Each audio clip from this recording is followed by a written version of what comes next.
I hear the Lord saying, lift up your eyes and look around you and be sensitive to the times and the seasons.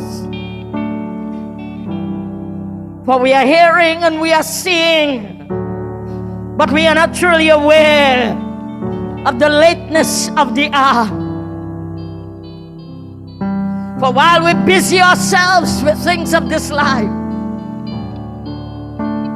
for while we busy ourselves with everything else, that we are not paying attention to the lateness of the hour. All I can appeal to you today as God's people is that we re-examine our lives, re-examine our positions.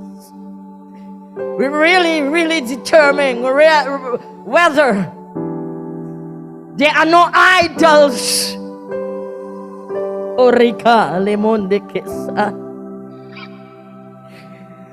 Whether there are no high thoughts, whether the things of God have become secondary to other things. He said, his bride is not ready. Behold, I